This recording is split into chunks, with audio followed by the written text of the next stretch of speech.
ने हमें मौका दिया, अपनी इबादतों में मौका दिया कि हम आपसे रूबरू हो सके। मेरा नाम इंस्पेक्टर शतवरी है, मैं मोहम्मद पुलिस से ताल्लुक़ रखती हूँ। ये मेरे साथी सिराज मुजफ्फर साहब और हमारा ये प्रोग्राम जो है तो तकरीबन पिछले 3-4 हफ्तों से था कि हम लोग आपसे मुलाकात करें, लेकिन कुछ जब वो कहते हैं ना किस्मत में जो चीज़ जब लिखी हुई होती है उसको अगर ठीक तो देख होती है, ठीक है। तो किस्मत पे ईमान जो है वो हम सबका है, और जब जहाँ पर जो चीज़ लिखी होती है उसी के मुताबिक हमने वो काम करना होता है। यहाँ पर मैंने एक फिक्रा देखा, लिखा हुआ है खुदा मोहब्बत है, ऐसे ही है, खुदा मोहब्बत है। इसमें कोई शक ही नहीं है कि खुदा मोहब्बत है, और खुदा मोहब्बत है इसका मतलब है वो मोहब्बत सब इंसानों में अल्लाह ताला ने, खुदा ने अपनी मोहब्बत को कन्वर्ट कर दिया, इंसानों में भेज दिया। फिर हमारे रवैयों में क्यों फ़र्क है, हमारे रवैये क्यों इतने डिफरेंट हैं? हम लोग क्यों रोड पे आते हैं तो हमें गुस्सा आ जाता है? हमें क्यों लगता है, जैसे फादर साहब ने कहा कि जी 5 उंगलियां बराबर नहीं हैं, 5 उंगलियां बराबर नहीं हैं, और यही खूबसूरती है कि ये 5 उंगलियां डिफरेंट हो के भी एक हाथ का हिस्सा है।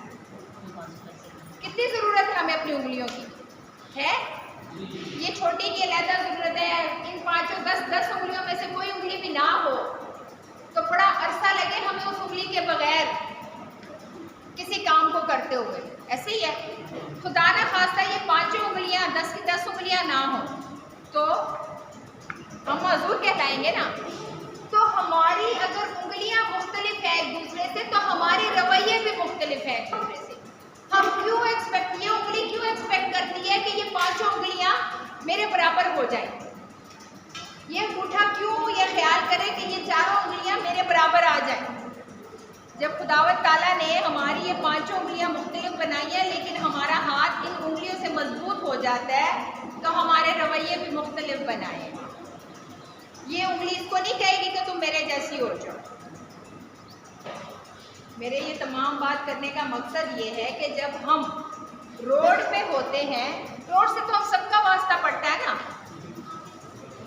फादर ने बोला कि जिसमें जान है हर जी रूह, और जी रूह में से सबसे बेहतरीन जो अल्लाह ताला ने चीज़ बनाई है, खुदा ने जो चीज़ बनाई वो इंसान है। वो समझ सकता है, बोल सकता है, बता सकता है, अपने रवैये का इजहार कर सकता है। तो रोड के ऊपर हमारा बिहेवियर बड़ा अजीब-ओ-गरीब सा हो जाता है। हम क्या कहते हैं? हम कहते हैं वो गलत कर रहा है तो मैं भी गलत करूँगा, मैं सही कर रहा हूँ वो क्यों नहीं सही कर रहा, ऐसे ही है भाई। मैं अगर सही कर रहा हूँ और वो गलत कर रहा है तो मेरे पे इख्तियार है, उस पे मेरा इख्तियार नहीं है।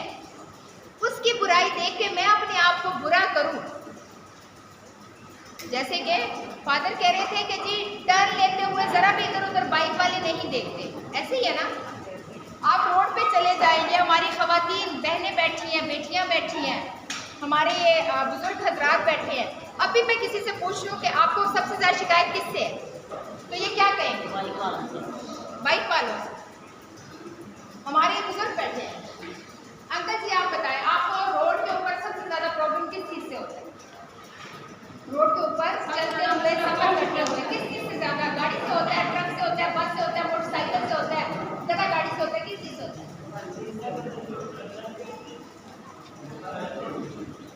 उन्होंने भी कह दिया कि जी मोटरसाइकिल। सबसे ज़्यादा प्रॉब्लम हमें होती है किस चीज़ से? मोटरसाइकिल से। क्या ये ज़रूरी है कि मोटरसाइकिल हो और हम दूसरों को तंग ही करें? क्या हम रूल्स के मुताबिक नहीं कर सकते? जब हम इबादत के लिए आते हैं और लाइनअप होके आ सकते हैं, जब हमें इबादत के लिए पता है कि हमने मोबाइल फ़ोन बंद करके आना है, जब हमें इबादत के लिए पता है कि हमने ऊंची आवाज़ से बात नहीं करनी, जब हमें इबादत में पता है कि हमने एक दूसरे के साथ लड़ाई नहीं करनी, बहस नहीं करनी, ऊंची आवाज़ से बात नहीं करनी, तो हमें ये क्यों नहीं पता कि रोड पे क्या रूल्स एंड रेगुलेशंस है, डिसिप्लिन का हमने कैसे ध्यान रखना है? ये हमारे बच्चे रोड पे आके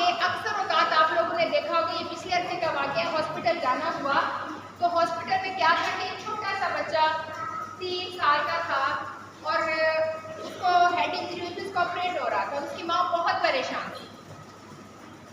उसने बताया कि मेरा 4 बेटियों के बाद ये बच्चा हुआ है, बेटा हुआ है, और ये घर से अभी निकला ही है कि तो मोटरसाइकिल हिट कर दिया, इसको मोटरसाइकिल ने हिट कर दिया। अब वो जिंदगी और मौत की कश्मकश में था। आप खुद उस औरत का, उस खातून का, उस माँ के दुख का अंदाजा लगा सकते हैं कि जिसका बच्चा दूसरे की गलती, दूसरे की गफलत का शिकार हुआ। देखिए, एक टाइम होता था जब ट्रैफिक के साथ हमारा वास्ता जो था ना वो नहीं पड़ता होता था। गांव में से तो उठ के आता था तो वो गाड़ी को बड़े हैरान होकर देखता था, बड़ी गाड़ी मैंने देखी, इतनी बड़ी गाड़ी देखी। अब वो दौर नहीं है। अब तो बड़े दूर दूर के गांव में आप दरवाजे में से सर निकालो तो सामने से कभी रिक्शा गुजर रहा है, कभी ट्रैक्टर गुजर रहा है, कभी पराठो गुजर रही है, कभी कार गुजर रही है, बाइक गुजर रही है। अब वो टाइम नहीं रह गया। लेकिन इसमें सबसे ज्यादा बड़ी जो गलत बात हो रही है वो ये कि एक्सीडेंट बढ़ गए हैं। साल में तकरीबन 13 लाख लोग दुनिया में, साल में 13 लाख लोग एक्सीडेंट से मर जाते हैं। 13 लाख लोग। वो किसी का भाई, किसी की बहन, किसी की बेटी, किसी का बाप, किसी का बेटा, कोई रिश्ता तो है ना उसका किसी न किसी का, जो मरते हैं। होता है कि नहीं होता?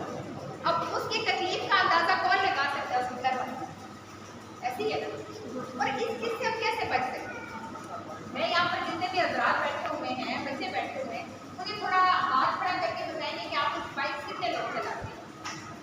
प्लीज हाथ खड़ा करें जो बाइक चलाते हैं, जिनके पास बाइक है या वो बाइक चलाते हैं। ठीक है, ठीक है, ठीक है। आप लोगों ने देखा काफी सारे लोगों ने हाथ खड़ा किया। आप मुझे ये ऑनेस्टली बताएंगे ईमानदारी से कि कितने लोग हेलमेट पहनते हैं? 1 2 3 4 5 6।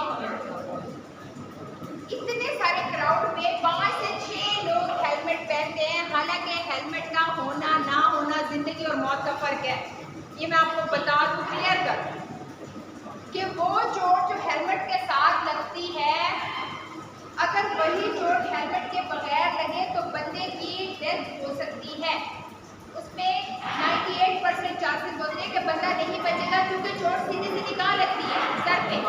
और सर की चोट बंदे को खत्म कर सकती है। जो मैंने आपको 13 लाख अमवात बताई है, ये सिर्फ वो लोग हैं जिनकी डेथ होती है। 50 लाख, मतलब 50 लाख लोग जख्मी हो जाते हैं, किसी की बाजू टूट जाती है, किसी की टांग टूट जाती है। और सिर्फ किस लिए? मोटरसाइकिलिस्ट को नहीं पता कि हमारी साइड कौन सी बनती है। मोटरसाइकिलिस्ट को नहीं पता कि हम लोगों ने अपना टर्न किस तरह लेना है, हम लोगों ने ओवरटेक कैसे करना है। भाई हमारी ये साइड बनती है, हमारी ये साइड नहीं बनती। ये साइड गाड़ियों के लिए है, कहीं बस है, ट्रक है, कार है। एक बाइक को एक बस अगर टक्कर मार देती है, खुदा ना खास्ता एक हल्का सा टच कर देती है, तो उस बाइक के पास क्या बचता है? या वो बाइक वाले के पास क्या बचता है?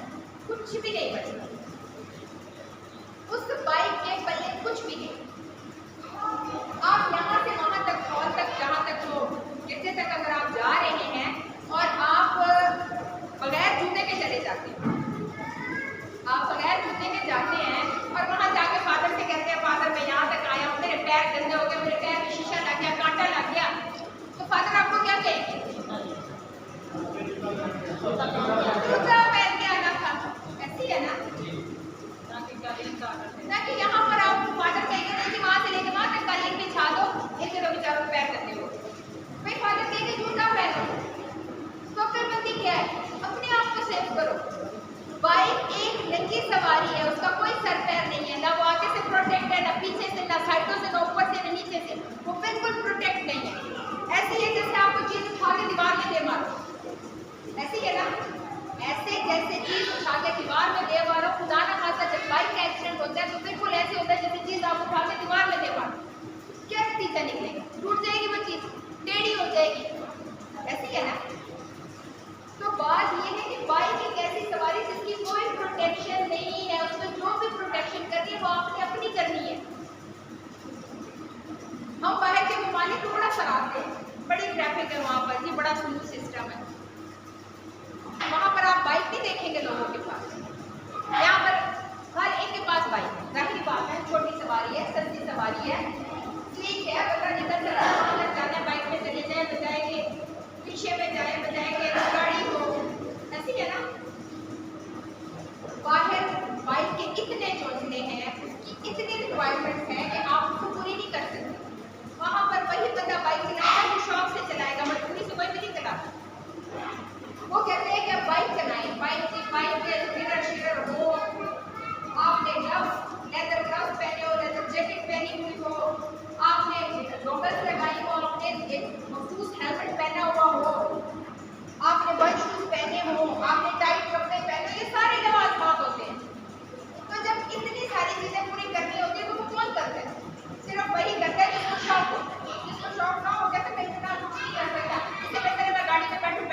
शिकायत, चाहे वो कार वाला करे, बस वाला करे, वैन वाला करे, ट्रॉलर वाला करे, टैंकर वाला करे, वो कहते हैं कि जी बाइक वाले। अक्सर एक्सीडेंट बाइक वालों की वजह से होते हैं। बाइक वाले को बचाते बचाते एक्सीडेंट, कितने एक्सीडेंट हो जाते हैं। कई दफ़ा बस का एक्सीडेंट हुआ है बाइक की वजह से। होता क्या है, बस वाला बाइक को बचा रहा है, बाइक वाला तो बच जाता है, लेकिन बस में जो 50 सवारियाँ होती हैं उनकी ज़िंदगी खतरे में पड़ती है। उसके बाद वो ख़वातीन, मेरी बहनें और बच्चियाँ, जब आप लोग बाइक पे बैठते हो, खुदारा अपने कपड़े समेट के बैठे, अपने दुपट्टे, अपनी चादरें, अपने कमीज़ के पल्ले, ये सब तमाम समेट के बैठे, क्योंकि हम लोगों ने बहुत सारे हादसा सिर्फ इस वजह से देखे। व्हील में आ जाती है चादर, दुपट्टा, कमीज, और क्या होता है, खतरनाक मामला उस वक्त कम होता है जब वो खातून गिर जाती हैं या गिर के फिसट जाती हैं, क्योंकि जब वो गिरती है तो बाइक के साथ ही गिरती है। खतरा सबसे ज़्यादा तब होता है जब ज़मीन पर गिरते हुए सर लग जाए कहीं पक्की जगह पे, या पीछे से कोई ट्रैफिक आ रही है, तो बड़ी गाड़ी में क्या, तो छोटी गाड़ी भी आ रही हो। अब जो बाइक जो है, ये हादसा तो एकदम होता है ना, उसके लिए प्री प्लान। और पिछली गाड़ी जो है उसको रुकते ब्रेक लगाते, वहाँ तक रुकते हुए काफ़ी टाइम लग जाएगा। तो जब तक वो रुकती है उस वक्त तक हादसा हो चुका होता है। लिहाजा बहुत मौका, छोटे बच्चे हैं बेटे, आप लोग रोड जब क्रॉस करते हो तो एकदम से रोड पे नहीं आए, ठीक है। जब आप रोड पे आते हो तो एकदम से सड़क पे भाग ना जाए, पहले सड़क के किनारे खड़े हुआ, ताकि आपको भी पता लगे कि इधर से कौन सी गाड़ी आ रही है, इधर से गाड़ी आ रही है, और गाड़ी वाले को भी पता हो कि आप खड़े हो। अक्सर क्या होता है, आपको पता होता है कि गाड़ी आ रही है और मैंने निकल जाना है, लेकिन गाड़ी वाले को नहीं पता होता कि आपने एकदम से सड़क पे आ जाए, और उसकी वजह से हादसा हो सकता है। लिहाजा अपने आप को सेफ रखें। उसके बाद अक्सर आप लोग बसों में सफ़र करते होंगे ना, बसों में तो सफ़र करते हैं। अब आजकल जो बसें आ रही हैं उसमें सीट बेल्ट लगे हुए और हम लोग नहीं पहनते, ऐसे ही है। हम लोगों ने कभी उस सीट बेल्ट को बॉदर नहीं किया, मुझे पता है। मुझे इसलिए पता है कि आपका शायद जब बस में बैठते हैं तो वास्ता पड़ता है, और हमारा जितने 500 बसों से वास्ता पड़ता है, और हमें पता है कि सवारी इस किस्म का नॉन सीरियस। यहाँ अगर मैं लगा सकती, आपको वीडियो दिखा सकती, तो हमारे पास एक बस की वीडियो बनी थी, बस के अंदर कैमरे लगे हुए थे। आजकल की जो नई बसें खाते हैं उसमें कैमरे लगे होते हैं, और वो कैमरा सारी रिकॉर्डिंग करता है। इससे पहले बस उलट गई, मोटरवे से गिरी, गिर के जो कच्चा साइड होती है उस पर उसने 3 कला बातियाँ खाई, ऐसे फिर ऐसे और फिर ऐसे। और क्या हुआ, ड्राइवर जो था उसको पीछे से ऑर्डर था कि तुमने सीट बेल्ट बांधी, और उससे मोटरवे का भी डर था कि मोटरवे पुलिस जो है मुझे चालान कर देगी और मुझे 300 रुपये भरने पड़ेंगे या 600 रुपये भरने पड़ेंगे या 1000 रुपये भरना पड़ेगा। लेकिन जो सवारी थी हमें किसी ने क्या कहा, ऐसी है ना, सवारियाँ तो यही है कि मैं किराया देता है, मुझे किसी ने की कहना है, मेरी अपनी मर्जी में बेल्ट बनना ना बनना, मेरी अपनी मर्जी है, मेरी अपनी ज़िंदगी है। लेकिन हुआ क्या, हुआ यूँ कि जब गाड़ी कटी हुई है, ड्राइवर सीट के साथ कनेक्ट रहा है, वो सीट के साथ जुड़ा रहा है, और बाकी सवारियाँ क्या हुई उसी तरह। अब जब एक्सीडेंट होता है ना, देखिए मेरी बात सुनिए, लॉजिक थोड़ी सी मैं आपको बता दूं कि जब एक्सीडेंट होता है ऐसा नहीं होता। देखिए जब गाड़ियाँ दो टकराती हैं, खुदा ना खास्ता, जब दो गाड़ियाँ टकराती हैं या बस पलटी होती है, तो ऐसा तो नहीं होता ना कि जी अब वो जो जिस चीज़ से गाड़ी टकराई है सिर्फ वही सवारी है, जो बंदा टकराया है सिर्फ उसी को कुछ होना है। जब गाड़ी उलटती है या किसी चीज़ के साथ लगती है तो क्या होता है, झटका लगता है। और वो झटका लगने से या जब गाड़ी उलटती है तो बंदा सीट पे जुड़ा हुआ तो नहीं ना होता, तो वहाँ से गिरता है। जब वो गिरता है तो या उसको कोई शीशा लग जाएगा, उस शीशे के ऊपर जाके गिर जाएगा, या जो रॉड्स लगे होते हैं उसके ऊपर गिर जाएगा, या कोई सीट की नुकीली चीज़ जो है वो उसको कहीं सर पे या किसी ऐसी जगह पे लग जाएगी जिससे खुदाना खासा मौत वाक़या हो सकती है। तो नुकसान इस चीज़ का होता है, गाड़ी आके एक बंदे को खुदाना खासा नीचे नहीं देती,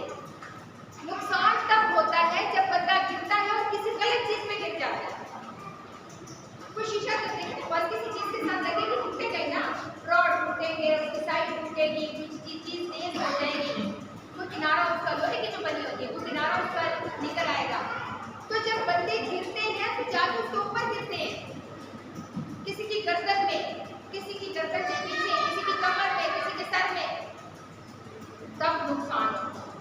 लिहाजा जितना छोटी गाड़ी में बेल्ट बांधना जरूरी है, जब कभी बड़ी गाड़ी में सफर करें और आपको नजर आए कि वहां पर बेल्ट लगा हुआ है और आप बेल्ट बांध सकते हैं, तो थोड़ी सी तकलीफ करें, वो बेल्ट बांधें, वो बेल्ट बांधें। अगर आपको वो नहीं पता लगे कि बेल्ट कैसे बांधते हैं, तो फिर जो होस्टेस होती है, बस होस्टेस होती है, कंडक्टर होता है, ड्राइवर होता है, उसकी हेल्प ले लें, साथ वाले की हेल्प ले लें, किसी की हेल्प ले लें कि अगर किसी को बेल्ट बांधना आता है तो प्लीज ही मेरा बेल्ट बांध। बस में बेल्ट ना बांधना उतना ही खतरनाक होता है जितना जहाज में बेल्ट ना बांधना खतरनाक, लेकिन हम लोग उसको उतना बॉदर नहीं करते। लिहाजा मेरी आप लोगों से रिक्वेस्ट है, अपनी ज़िंदगी की हिफाजत करें, अपनी ज़िंदगी की हिफाजत करें, क्योंकि आपकी ज़िंदगी की हिफाजत आपके अपने हाथ में। अगर एक कुएं के ऊपर लिखा हुआ है कि भाई यहाँ पर कोई भी यहाँ से बच के निकले, यहाँ से बच के निकले, अगर आप इसमें गिर गए तो डेथ हो सकती है, तो उसके बावजूद भी अगर कोई उसके अंदर झांक के देखकर उसके अंदर गिर जाता है, तो उसका क्या मतलब? खुदकुशी, खुदकुशी है ना। और खुदकुशी क्या है? फादर हराम है, हराम है ना। खुदकुशी तो हराम है, सारे मज़ाहिब में हराम है, किसी मजहब में भी खुदकुशी हलाल नहीं है, ये ज़हन में रखिए। अगर लिखा हुआ है कि 120 की स्पीड, 120 की स्पीड पे आपने जाना है और आप 120 की स्पीड की जगह 140 150 की स्पीड पे जाते हैं, तो इसका मतलब क्या है? खुदकुशी। हमें पता है कि 120 की स्पीड से ज़्यादा नहीं जाना, लेकिन अब जाते हैं, उसका क्या मतलब होगा? खुदकुशी की कोशिश कर रहे हैं। अगर इशारा बंद होने पे कहा हुआ है कि इशारा बंद हो, लाल बत्ती चल रही है, आपने नहीं क्रॉस करना, और अगर हम फिर भी क्रॉस करते हैं, खुदकुशी। क्योंकि जब इस गाड़ी को इजाजत दी गई है कि तुमने आना है और इस गाड़ी को मना कर दिया गया कि तुमने नहीं आना, और ये भी गाड़ी आ जाती, ये भी आ जाती, इसको तो इजाजत है, ये तो यही समझ रही है कि यहाँ गाड़ी नहीं आएगी। लेकिन जब क्या होता है, क्लैप्स होता है, वो एक्सीडेंट बहुत खतरनाक होता है, और इसका सीधा सीधा क्या मतलब है? खुदकुशी। उम्मीद है कि आप लोगों को मेरी बातों की समझ आई होगी, आप लोग समझदार हो गए, और इंशाल्लाह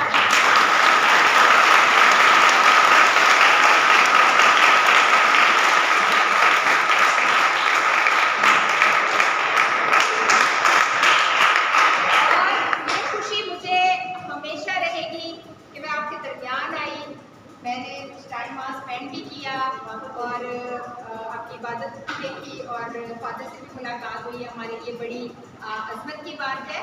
तो मैं फादर से भी रिक्वेस्ट करूँगी कि वो भी कभी समझे कि आप लोगों को हमारी ज़रूरत है, तो हमें ज़रूर बुलाएं।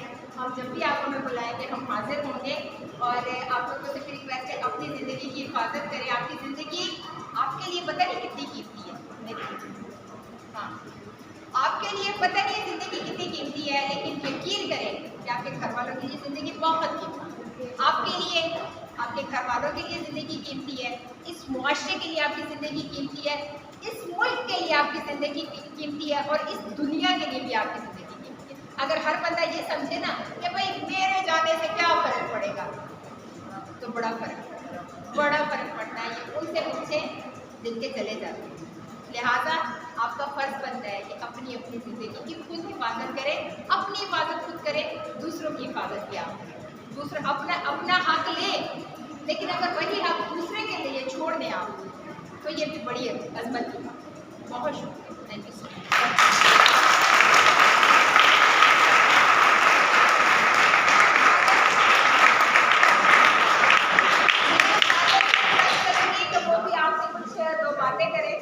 कुछ हमें भी उनसे सुनने का मौका।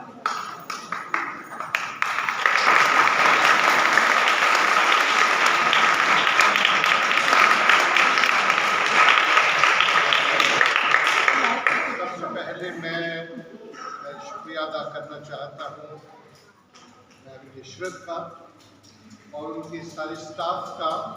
ये जो हमने प्रोग्राम अरेंज किया है, हमारी एक हफ्ता पहले मीटिंग हुई और फिर आज की डेट यानी 18 जुलाई तय हुई, ताकि हम सबको एक इनविटेशन भी मिले और जगह का तयन भी हो जाए।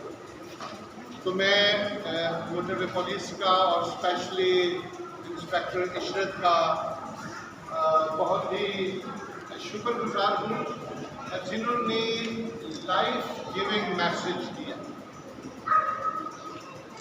तो जब हम बहुत दफ़ा इल्म नहीं रखते, ये मैं बात बताना चाहता हूँ कि बहुत दफ़ा लोग जो शीशे हैं गाड़ियों के उसका भी प्रॉपर इस्तेमाल नहीं करते।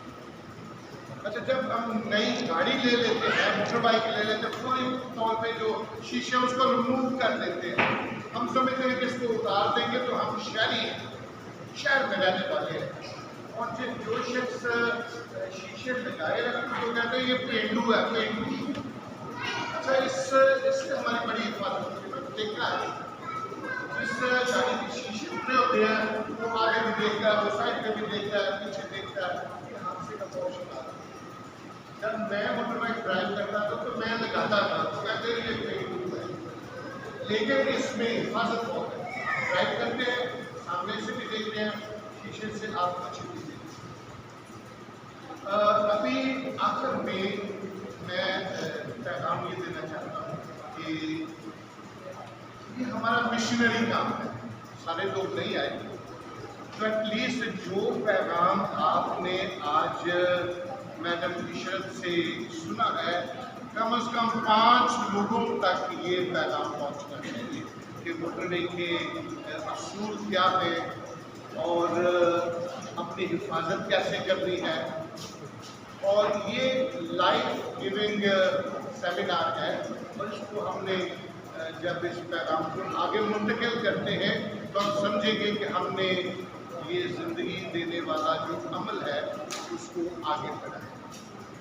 तो चाहे आपने भाई को, बहन को, किसी को भी आपने टारगेट बनाना है कि 5 लोगों को ये मैसेज मुंतकिल करना है और इस तरह ये हमारा मिशनरी काम होगा। आप सबका बहुत बहुत शुक्रिया, आप आए, कीमती वक्त निकाला और ये कीमती बातें सुनी। सर, हम लोग जो मरने वाले हैं, ये हमारे बच्चे हैं। घर जाके हर बंदा अपने बच्चों को, ना ज़्यादा लोगों को बताए, अपने बच्चों को बता दें कि यार आपने बाइक पे इस तरह नहीं करना है या इस तरह करके आपने चलना है या ये सूरत हाल है, अगर आप लोग चले जाओगे तो हमारा नहीं। फादर ने अपनी को ट्रीट करते थे। फादर ने एक चीज़ जो कही वो बड़ी खूबसूरत है, जो कहते हैं कि अपने रेवट का ख्याल रखें। हमारा रेवट क्या है? हमारी फैमिली, हमारे बच्चे। हर बंदा कहीं ना कहीं चरवाहा है, उसकी जिम्मेदारियां हैं। अगर वो टीचर है तो उसकी क्लास, अगर वो बाप है तो उसके बच्चे, अगर वो मोहल्ले में किसी जगह पे है तो उसका फर्ज बनता है कि वो अपने मोहल्लेदारों को बताए। अगर उसको कोई अच्छी चीज़ पता है वो अपने मोहल्लेदारों को बताए। फिर वो एक जिसको कहते हैं ना कि पैगंबरों के ओहदे पे आते हैं। पैगंबरों का होता है टीचिंग, पैगंबरों का होता है सिखाना। तो जो अल्लाह ताला ने उनको अज़मत दी, अगर हम उनके नक्शे कदम में चलते हैं तो हमारा भी काम बनता है कि जो अच्छी चीज़ है, जो लाइफ सेविंग है, जैसे फादर ने कहा कि ये लाइफ सेविंग है, तो उस लाइफ सेविंग को अगर हम भी प्रमोट करते हैं, किसी भी तरीके से हम भी प्रमोट करते हैं, तो हमें भी वहाँ हिस्सा मिलता है। हम भी कहीं ना कहीं उस कैटेगरी में आ जाते हैं। अल्लाह ताला हमें खुदा उसकी उस कैटेगरी में ला के उसकी जगह उसका अजर देगा। तो आप लोगों से भी मेरी रिक्वेस्ट है कि आप भी अपने आप को एक चरवाहे की अगर जगह देते हैं तब भी, और अगर किसी चरवाहे के रेवट की में अपनी जगह मानते हैं तब भी, इन दोनों चीज़ों को ध्यान में रखें कि या आप दूसरों को सिखाएं